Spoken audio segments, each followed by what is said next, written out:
Despite a few major revelations, The Boys Season 4's Episode 6 is the series at its most reductive, highlighting some of its flaws as it heads towards a conclusion. We get another classic sting operation for the titular team as Tek Knight holds a gathering of rich right-wingers who will be pitched on Homelander and Sister Sage's plan to take over the United States. Dare we say it, but I am a little bored at times. We like obvious humor, but when it's laid on thick constantly, we require something else to stimulate my brain. Either way, there are plenty of talking points from the 6th episode of Season 4, so we have broken them down and analyzed. Butcher has lost his mind.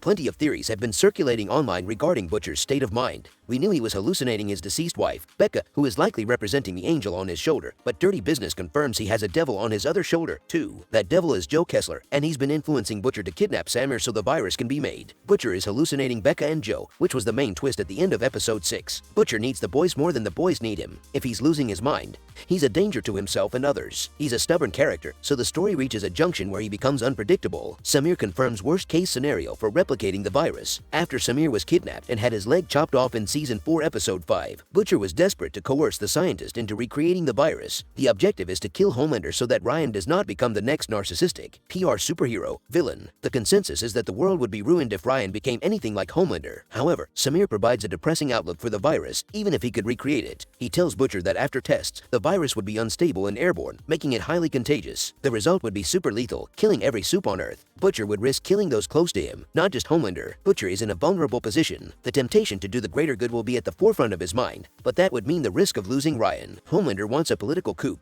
but Sister Sage is becoming a liability. At the center of Episode 6, Homelander, Sister Sage, and Victoria Newman head to Tek Knight's manor for a party with government officials and corporate power players. They plan to encourage them to support a plan to oust Singer when he becomes president so Newman can take over. But having the world's most intelligent person by your side has disadvantages, especially while they are enduring temporary brain damage. Before Homelander presents his plans to the powerful people in the room, Sister Sage is shot in the head by Mother's Milk, so she is in her dumb form. So, while the powerful players in the room are unconvinced, Sage is in the corner of the room, giggling and eating chocolate cake. Fortunately, Newman steps in and agrees with plans to utilize the 25th Amendment. She tells the wealthy acquaintances to support her and be smart. The only issue is that Homelander has zero patience, and if his plans do not come together because Sage cannot keep her brain intact, he will resort to more serious measures. At the same time, the boys have not been effective thus far in this Season 4 story. The series is doing well to convey what will happen if Newman gets the highest office in the world in the scenario that they fail to stop her. Hughie gets more than he bargained for at Tek Knight Mansion. As always, when Homelander and Vought are up to something, the boys want to spy and infiltrate. It's a repetitive plot point in this series, but it is fun. I'm unsure why the boys sent Hughie disguised as Webweaver to Tek Knight's party to figure out Homelander's plans with Newman, especially after his father had just died. And Starlight feels the same, especially after Hughie is taken down to Tek Knight's strange sex dungeon. The meme-worthy moment is when Tek Knight asks Hughie to sit on a chocolate cake and fart while chains hold him back. But it gets even weirder when Ashley joins in on all the dominatrix fun. Whatever floats your boat, I guess. But it gets worse for Hughie when Tek Knight figures he is not Webweaver, so he starts to torture him properly. Luckily, Starlight and Kimiko show up to save him. This is nothing new in The Boys, where it displays outrageous moments to shock the audience. But as I said at the start of this article, it's getting a little boring now. But the real twist in the whole Tek Knight debacle is when one of Knight's sex slaves reveals that Homelander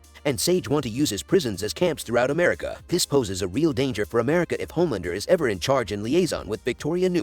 Homelander's obsession with breast milk continues. There's never a more confusing villain than Anthony Starr's Homelander. Season 4, Episode 6 shows how insecure this soup is, desperate for love and affection. After Homelander learns that Cameron Cole was not the bot leak and that the boys were at the Tek Knight Mansion, he points his suspicions at Firecracker. However, Firecracker is such a simp for Homelander and offers her loyalty to him by providing breast milk. She's taken a range of drugs to allow this hormonally to happen for him. Homelander gets to work and sucks on Firecracker's breasts immediately. I guess that's one way to convince Homelander that you are not the whistleblower.